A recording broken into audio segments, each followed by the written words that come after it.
السلام عليكم ورحمة الله وبركاته. الحمد لله رب العالمين والصلاة والسلام على أشرف المرسلين وعلى آله وصحبه الفائزين برضا الله. يا عباد الله اتقوا الله.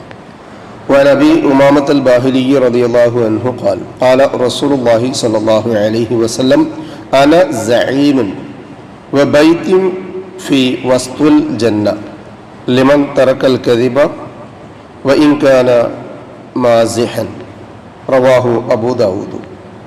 സഹോദരങ്ങളെ, അള്ളാഹുവിനെ സൂക്ഷിക്കണമെന്ന് എന്നെ മറക്കാതെ നിങ്ങളെയും ഓർമ്മപ്പെടുത്തുകയാണ്. അള്ളാഹു സുബ്ഹാനഹു വ തആല നമ്മെ മുത്തഖീങ്ങളിൽ ഉൾപ്പെടുത്തി അനുഗ്രഹിക്കട്ടെ. ആമീൻ. ഇന്നലെ നാം പറഞ്ഞ ഹദീസിൻ്റെ ഒരു ഭാഗം കൂടിയാണ് ഞാൻ നിങ്ങളെ കേൾപ്പിച്ചത്. ഇമാം അബൂ ദാവൂദ് റഹ്മത്തുള്ളാഹി അലൈഹി രേഖപ്പെടുത്തിയ അബൂ ഉമാമത്തുൽ ബാഹിലി റളിയല്ലാഹു അൻഹുവിൽ നിവേദനം ചെയ്യുന്ന ഒരു ഹദീസിൽ റസൂലുള്ളാഹി സ്വല്ലല്ലാഹു അലൈഹി വസല്ലം പറഞ്ഞത്, അള്ളാഹു സുബ്ഹാനഹു വ തആല മനുഷ്യന് നൽകിയ ഏറ്റവും വലിയ അനുഗ്രഹങ്ങൾ. ഒരു പക്ഷേ നമ്മൾ മറ്റുള്ളവരെ താരതമ്യം ചെയ്യുമ്പോൾ നമ്മൾ സീറോ ആയിരിക്കും. പക്ഷേ നമുക്ക് നൽകിയ അനുഗ്രഹങ്ങളെ അനുഗ്രഹങ്ങളായി കണ്ടാൽ നാമാണ് ലോകത്തിലെ ഏറ്റവും വലിയ ഹീറോകൾ. അതിലൊന്നാണ് നാവ് കൊണ്ട് സംസാരിക്കാൻ കഴിയുക എന്നുള്ളത്. നാവുണ്ടായിട്ടും കാര്യമില്ല, അതുകൊണ്ട് സംസാരിക്കാൻ കഴിയുക എന്നുള്ളത്. ആ സംസാരിക്കുന്ന ഓരോ വ്യക്തിയെയും അല്ലാഹു സുബ്ഹാനഹു വ തആല അവൻ്റെ നിയമ അതിർത്തികൾ കൊണ്ട് കെട്ടി നിർത്തിയിട്ടുണ്ട്. നമ്മൾ ആഴ്ചയിലൊന്ന് കേൾക്കുന്നതാണ് 33-ാമത്തെ സൂറത്ത് അഹ്സാബിലൊരായത്ത്, യാ അയ്യുഹല്ലദീന ആമനു ഇത്തഖുല്ലാഹ ഖൂലു ഖൗലൻ സദീദ. സത്യവിശ്വാസികളെ, നിങ്ങൾ അല്ലാഹുവിനെ സൂക്ഷിക്കുകയും ശരിയായ ചൊവ്വായ വാക്ക് പറയുകയും ചെയ്യുക. സൂറത്ത് തൗബയിൽ അല്ലാഹു പറഞ്ഞു, ഖൂലു മഅസ് സ്വാദിഖീൻ, നിങ്ങൾ സത്യം പറയുന്നവരോട് ഒപ്പമായി തീരുക. സത്യം പറയുക എന്നുള്ളതും സത്യത്തോടൊപ്പമാവുക എന്നുള്ളതും വളരെ പ്രധാനപ്പെട്ടൊരു കാര്യമാണ്. കാലത്തിനനുസരിച്ച് കോലം മാറി കളവ് പറയുകയും അത് ന്യായീകരിക്കുകയും ചെയ്യുന്നതും ഫലത്തിൽ ഒന്ന് തന്നെയാണ്, മാത്രമല്ല കപടനാണ്. റസൂലുള്ളാഹി സ്വല്ലല്ലാഹു അലൈഹി വസല്ലം പറഞ്ഞല്ലോ, വൈദാ ഹദ്ദസ കദബ, സംസാരിച്ചാൽ കളവ് പറയുക എന്നുള്ളത് കപടന്റെ ലക്ഷണമാണ്. എന്നാൽ റസൂലുള്ളാഹി സ്വല്ലല്ലാഹു അലൈഹി വസല്ലം ജാമ്യം നിൽക്കുകയാണ്. സ്വർഗം വാങ്ങാൻ എമ്പാടും സമ്പത്ത് വേണം. അത് ഭൗതികമായ സമ്പത്തുകളല്ല, ഇബാദത്തിന്റെ സമ്പത്തുകൾ. അത് കുറഞ്ഞു പോകും സ്വാഭാവികമായിട്ടും ഒരു മുസ്ലിമിനെ സംബന്ധിച്ച്, മുഅ്മിനെ സംബന്ധിച്ച്. റസൂലുള്ളാഹിനെ തട്ടിച്ചു നോക്കുമ്പോൾ, സ്വഹാബത്തുമായി ചേർത്തി പറയുമ്പോൾ, ഇബാദത്തും അമലും കൂടുതൽ ചെയ്യുന്ന ആളുകളുമായി നോക്കുമ്പോൾ ഒരു സാധാരണക്കാരനെ സംബന്ധിച്ചിടത്തോളം സ്വർഗം കിട്ടാൻ എളുപ്പമല്ല. എന്നാൽ റസൂലുള്ളാഹി പറയാ, നിങ്ങൾക്കൊന്നും സമ്പത്തില്ലെങ്കിലും സ്വാധീനമില്ലെങ്കിലും ശക്തിയില്ലെങ്കിലും ഞാൻ നിങ്ങൾക്ക് സ്വർഗം വാങ്ങിത്തരാം. അങ്ങനെ റസൂൽ സല്ലല്ലാഹു അലൈഹി വസല്ലം മുഖേന സ്വർഗത്തിൽ എത്തുന്ന, അതുമല്ല നടുത്തളത്തിൽ, സ്വർഗത്തിന്റെ നടുത്തളത്തിൽ ഒരു ഭവനം വാങ്ങിത്തരാം എന്നാണ് റസൂലുള്ളാഹി പറഞ്ഞത്. എങ്ങനെയാണെങ്കിൽ ആ രൂപത്തിൽ എത്തിച്ചേരണമെങ്കിൽ ഒരു നിബന്ധന അവിടെ വെച്ചു. അതിൽപ്പെട്ട ഒന്നാണ് ഖുലുൽ ഹഖ് വലൗ കാന മുർറൻ.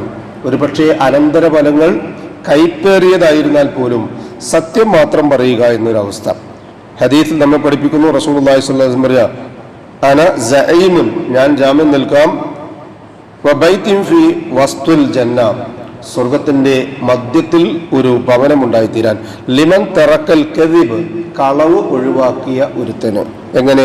വഇൻകാന മാസിഹൻ, അയാൾ പറയുന്നത് തമാശക്കായിരുന്നാൽ പോലും, തമാശക്ക് പോലും കളവ് പറയാതെ, കളവ് വരാതെ ജീവിക്കുക എന്ന് പറഞ്ഞാൽ അതിന് അത്യധ്വാനം കൂടിയേ തീരൂ. കളവ് ഉപേക്ഷിക്കുന്നതിലൂടെ സത്യം പറയുന്നതിലൂടെയും കൈവരുന്നത് ഈ ജീവിത വിശുദ്ധിയാണ്. ഒരിക്കൽ റസൂലുള്ളാഹി സ്വല്ലല്ലാഹു അലൈഹി വസല്ലം അരികിൽ ഒരു കള്ളൻ, മോഷ്ടാവ് അതിന് പറഞ്ഞു, അല്ലാഹുവിന്റെ റസൂലേ, കളവൊക്കെ നിർത്തിയിട്ട് എനിക്ക് നന്നാകണം, ഒരു മരുന്ന് പറഞ്ഞു തരും. റസൂലുള്ളാഹി പറഞ്ഞു, നീ കളവ് പറയരുത്. അയാൾ ചിന്തിച്ചു, ഒരു മോഷ്ടാവിനോട് ഉപദേശം നൽകാൻ പറ്റിയൊരു ഉപദേശമാണോ കളവ് പറയരുതെന്ന്? ഏതായാലും റസൂലുള്ളാഹി പറഞ്ഞ വാക്കല്ലേ. അദ്ദേഹം തീരുമാനിച്ചു, കളവ് പറയില്ല. അങ്ങനെ മുപ്പരുടെ തൊഴിലിലേക്ക് ഇറങ്ങാൻ സമയത്ത് തന്നെ ചിന്തിച്ചു, അല്ലാഹു റസൂലിനോട് പറഞ്ഞിട്ടുള്ള കളവ് പറയരുതെന്നാണ്. അപ്പം ഞാൻ ഈ കളവ് നടത്തി, ഈ കളവ് മുതലുമായി കക്കാൻ വേണ്ടി ചെന്നാൽ ആൾക്കാർ ചോദിക്കും, എവിടുന്ന് കിട്ടി? അങ്ങനെ ഒരുപാട് ചോദ്യങ്ങൾ വരുമ്പോൾ ഞാൻ കളവ് പറയേണ്ടി വരില്ലേ? അതുകൊണ്ട് ഈ പരിപാടി അവസാനിപ്പിക്കാം. ഒരു ജീവിത വിശുദ്ധി കൈവരാൻ ഏറ്റവും അനിവാര്യമായ ഒന്നുകൂടിയായിട്ടാണ് റസൂലുള്ളാഹി സ്വല്ലല്ലാഹു അലൈഹി വസല്ലം ഇത് നമ്മെ പഠിപ്പിക്കുന്നത്. ആരെങ്കിലും അങ്ങനെ ആത്മപരിശുദ്ധി കൈവരിച്ചാൽ, ഖുർആനിലെ സൂറത്തുൽ ഫാത്തിറിൽ അല്ലാഹു സുബ്ഹാനഹു വ തആല പറയുന്നു, ഫമൻ തസക്ക ഫഇന്നമാ യതസക്ക ലിനഫ്സിഹി, ആരെങ്കിലും അങ്ങനെ ആത്മസംസ്കരണം കൈവരിച്ചാൽ അതിൻ്റെ ഗുണം കിട്ടുന്നത് അവനവന് തന്നെയാണ്. ഇവിടെ റസൂലുള്ളാഹി സ്വല്ലല്ലാഹു അലൈഹി വസല്ലം നമ്മെ പഠിപ്പിക്കുന്നു, കളവ് ഉപേക്ഷിച്ചാൽ, ഞാൻ ജീവിതത്തിൽ കളവ് പറയില്ല എന്നൊരാൾ തീരുമാനിച്ചാൽ അയാളുടെ കൂടെ സ്വർഗം വരുമെന്ന് ഉറപ്പാണ്. കാരണം ജാമ്യം നിൽക്കുന്ന ആരാ?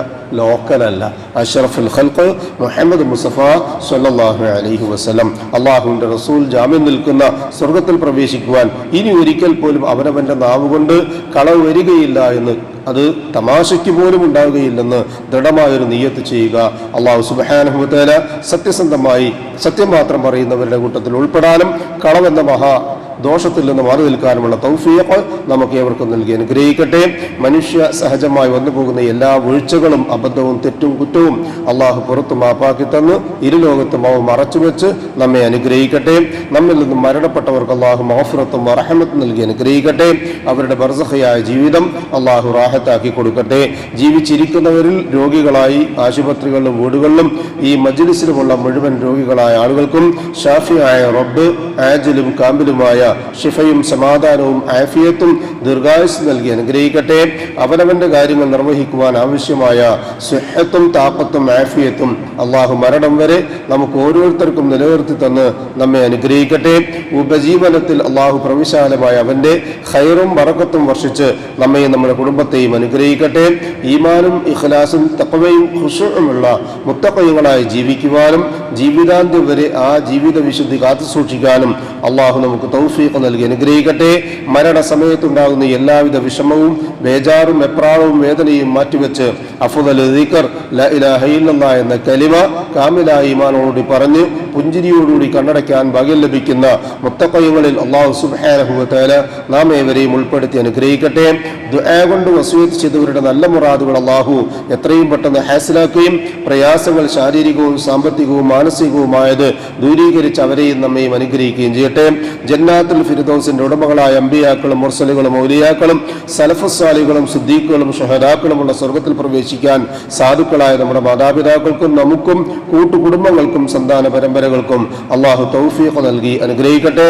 അല്ലാഹുമ്മ ഗ്ഫിർ ലിൽ മുഅ്മിനീന വൽ മുഅ്മിനാത്ത് വൽ മുസ്ലിമീന വൽ മുസ്ലിമാത്ത് അൽ അഹ്യാഇ മിൻഹും വൽ അംവാത്ത് ഇന്നക മുജീബുദ് ദഅവാതി യാ ഖാദിയൽ ഹാജാത്ത് റബ്ബനാ തഖബ്ബൽ മിന്നാ ഇന്നക അൻതസ് സമീഉൽ അലീം വതുബ് അലൈനാ ഇന്നക അൻതത് തവ്വാബുർ റഹീം വഗ്ഫിർ ലനാ യാ ഗാഫിറൽ മുദ്നിബീൻ റബ്ബനാ ഹബ് ലനാ മിൻ അസ്വാജിനാ വദുർരിയാതിനാ ഖുർറത അയ്യുൻ വജഅൽനാ ലിൽ മുത്തഖീന ഇമാമാ റബ്ബനാ ളലംനാ അൻഫുസനാ വഇൻ ലം തഗ്ഫിർ ലനാ വതർഹംനാ ലനകൂനന്ന മിനൽ ഖാസിരീൻ اللهم أجرنا من النار اللهم أجرنا من النار اللهم أجرنا وأجر والدينا من النار ربنا آتنا في الدنيا حسنة وفي الآخرة حسنة وقنا عذاب النار آمين